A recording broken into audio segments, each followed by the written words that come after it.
Welcome back to another Swordmaster Publications presentation. I'm Ernie Lawrence. Today we're going to be studying Deuteronomy chapter 3. It's a fairly short chapter. Some interesting things in it. We're going to talk a little bit about giants again.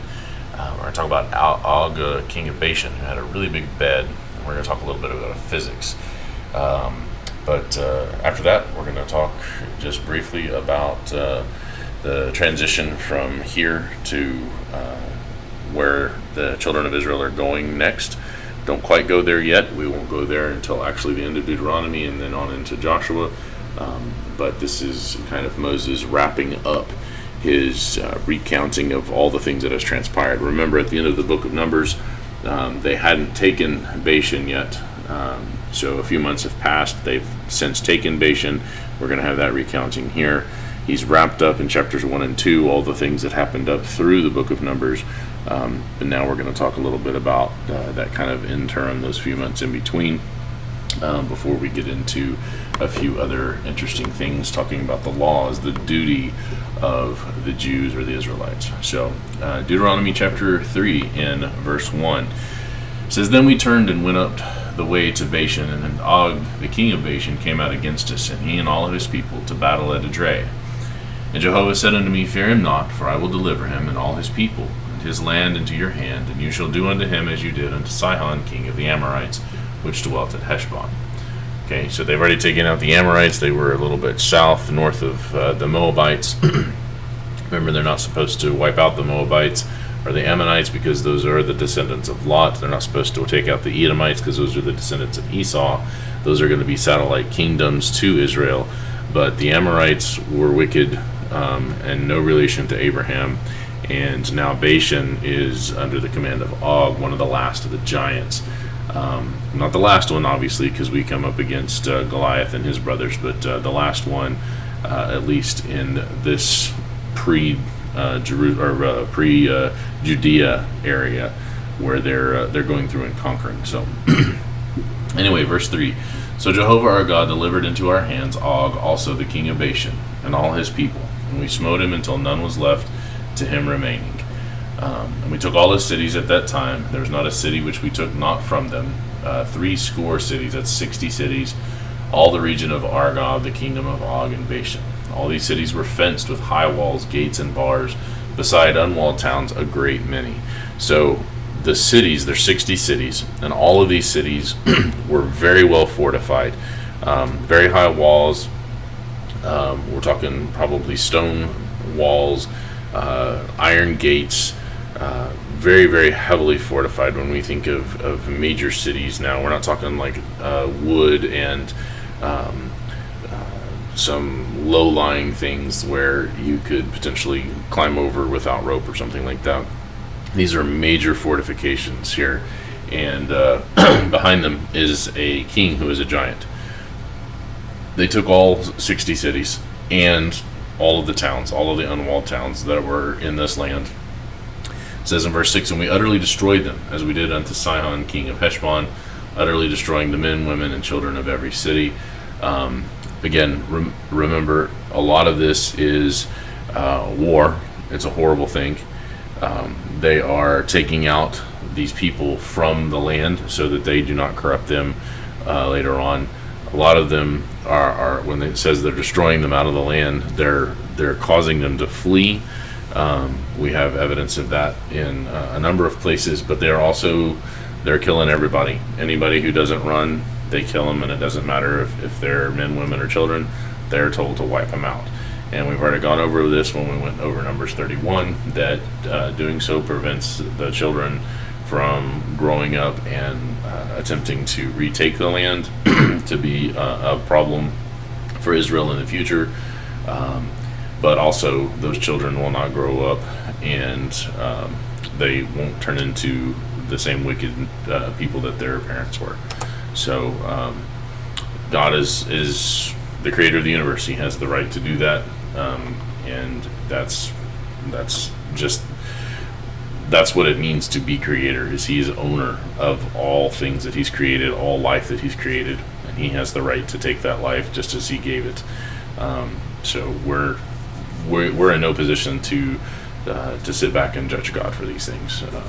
And anybody that says that that's a horrible thing or whatever, they don't have any standard but their own personal feelings by which to judge God. They're not judging from an objective perspective. So anyway, verse 7. But all of the cattle, excuse me, throat's dry, been teaching all day. But all the cattle and the spoil of the cities we took for a prey to ourselves. And we took at that time out of the hand of the 2 kings of the Amorites the land that was on this side of Jordan, from the river of Arnon unto Mount Hermon, which Hermon the Sidonians called Sirion, and the Amorites call Shinir. All the cities of the plain, and all Gilead, and all Bashan, unto Salca and Edrei, cities of the kingdom of Og and Bashan.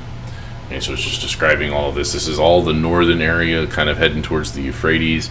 Not quite at the Euphrates, but the northern border is the Euphrates River, but it's a huge swath of land that is not in Judea proper. But remember, you had Reuben and Gad said, hey, we like this side of the Jordan. Can we have this land? We'll go fight for you and be at the front. And Moses is like, okay. And also, we're going to give half of Manasseh this land up here that's Bashan. And so that's what they're doing here. And it says, in verse 11, for only Og, king of Bashan, remained of the remnants of the giants. Again, we're not talking about all together. This is in this particular section, because we've named some last chapter. We named several groups of giants, and only Og remains out of those groups. And so we got to keep that in context. Obviously, there's giants left after Og is killed. So, behold, his bedstead was a bedstead of iron. So that's the frame of his bed was made of iron, not wood. And is it not in Rabbath of the children of Ammon? And I take that to mean that after the fight was over, the Ammonites were like, hey, can we have that? And I guess they put it in a museum or something. 9 cubits was the length thereof, and 4 cubits the breadth, after the cubit of a man. Now, notice that it says after the cubit of a man. That means a cubit based on how we would measure, not how a giant would measure, because a giant's cubit would be much, much bigger. And we're going to see how much bigger here in just a minute. So 9 cubits and 4 cubits. And I did some calculations here. I looked up a king-size bed and a California king. And these are the measurements you can see here. A California king is 72 inches by 84 inches, or 6 foot by 7 foot. And then a regular king size is 76 by 80, a little bit more square. So 6 1/3 by 6 2/3.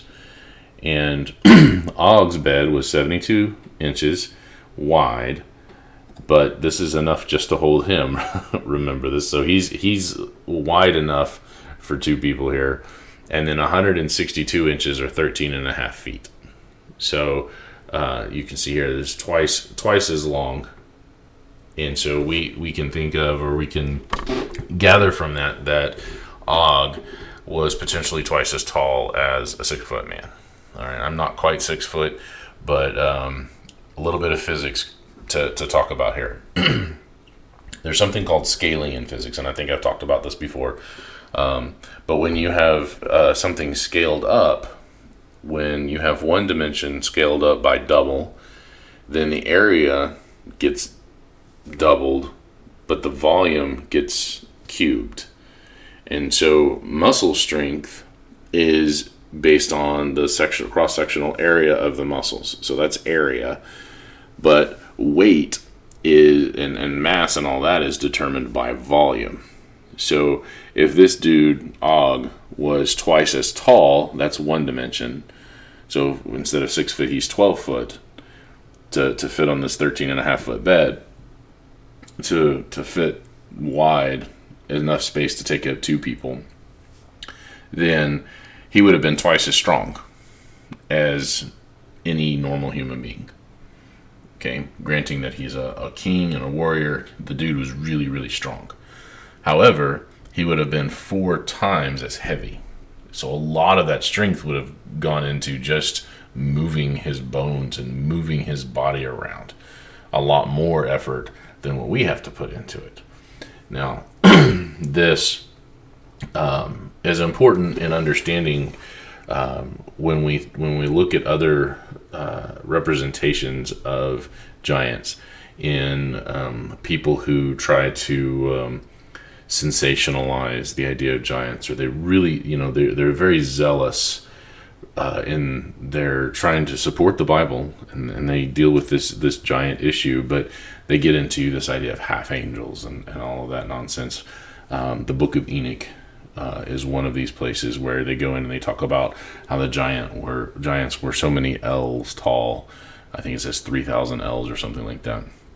Well, we're talking, if you know what the measurement is, we're talking several miles high. That's how tall these giants are. There's no fit, like God would have had to sustain them miraculously if that was the case.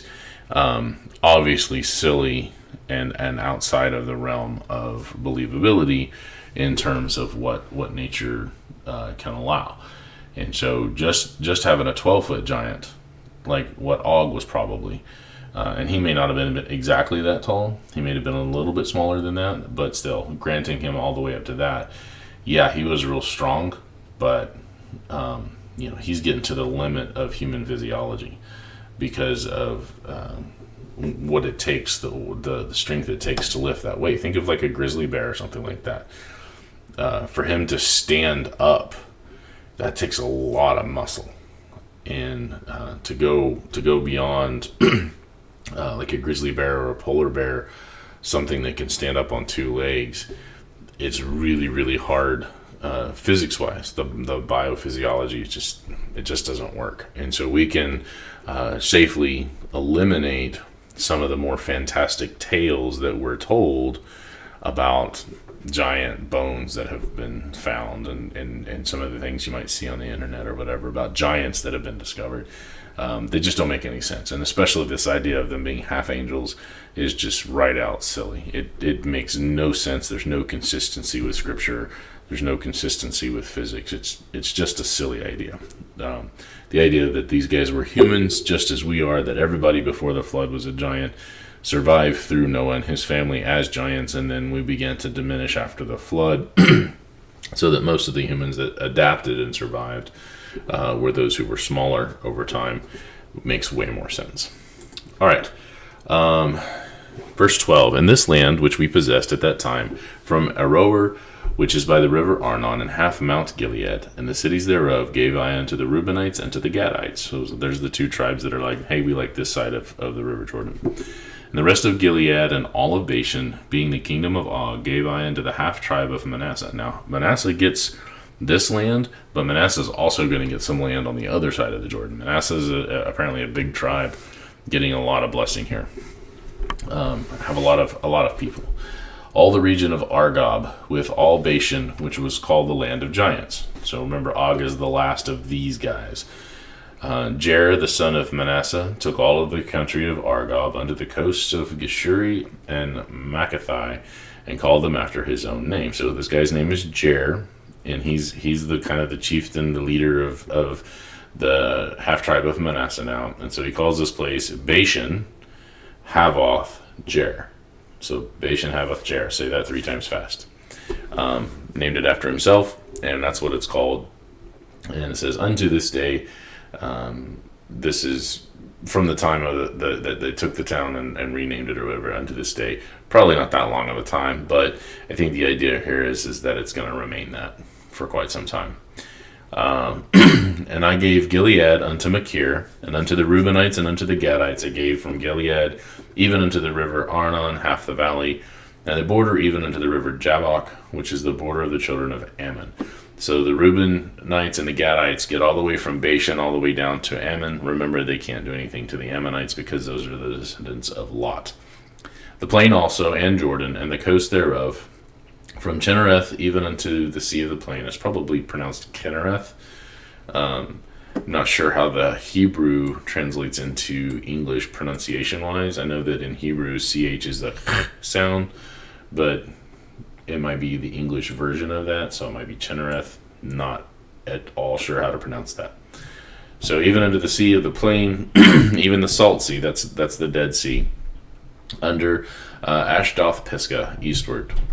"And I commanded you at that time, saying, Jehovah your God has given you this land to possess it. You shall pass over armed before your brethren, the children of Israel, all that are meet for war, all that are ready, all those that are eligible for war, that are good for war. So this idea of meet, this is a King James word. Go all the way back to Genesis chapter 2, where there's the creation of woman. It says that he was a helpmeet. and that word, I grew up hearing that from various people, that helpmeet is a single word, and that's not the case. It's a help meet, or appropriate for man. And so here we have people that are all meet for war. They're all appropriate for the war. It's a separate word. So anyway, just a little bit of humor from my childhood. It says, but your wives and your little ones and your cattle, for I know that you have much cattle, shall abide in your cities which I have given you. So they're going to stay there, and they're going to remain safe while Reuben and Gad go off to war. They're going to be at the forefront of the war for the conquering of the rest of the promised land. Until Jehovah have given you rest, or given rest unto your brethren, as well as unto you, and until they also possess the land which Jehovah your God has given them beyond Jordan. And then shall you return every man into his possession which I have given you. Now understand this. God promised them this land. He said, go in and take it, and you are going to fight until I've given everything that I promised. And the question becomes, did these men ever get to return back to their families? Of course they did. The prosecution of this war did not take lifetimes. It doesn't take very long at all, in fact. And so they go in, and they go around, and they take out all of the bad nations, all the wicked nations, and it takes them several years. We'll do a calculation on years when we get to Joshua. But these guys get to go home. And what that means is that God fulfilled his promise in the lifetime of this generation. We're 5 generations now removed from Jacob. Remember, there was a Jacob, and then there was the 12 sons, and then there was 2 more generations that ended up being the parents of Moses and Aaron, and then Moses and Aaron, and then their children, and then you had all of the people dying in the wilderness. So these are the children of the wandering in the wilderness now, and they get to possess the land. They get the promise. God keeps it. And there's people today that say that Israel has not had the full promise given to them. Well, if that's the case, Reuben and Gad never got to go home, and they still should never have gone home. And we know that they do. So we know that the promise was fulfilled. Anybody that says that God didn't fulfill his promise yet, they still know how to read. I mean, that's just a simple way to say it. They just don't understand what they're reading. They have a conclusion, and they're going to try to say everything they can to point to that conclusion, rather than just read what the scriptures say and try to draw meaning out of the scriptures. The formal word for that is eisegesis, and it's not a good conclusion. It's not a logical conclusion. All right, just a few more verses here. And I commanded Joshua at that time, saying, your eyes have seen all that Jehovah your God has done unto these 2 kings. Okay, so talking about the Amorites and unto the Og, the king of Bashan. He says, look what I did to them.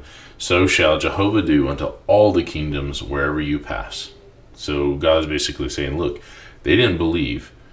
You and Caleb believed that we could take it. But the rest of the spies and the children of Israel didn't believe.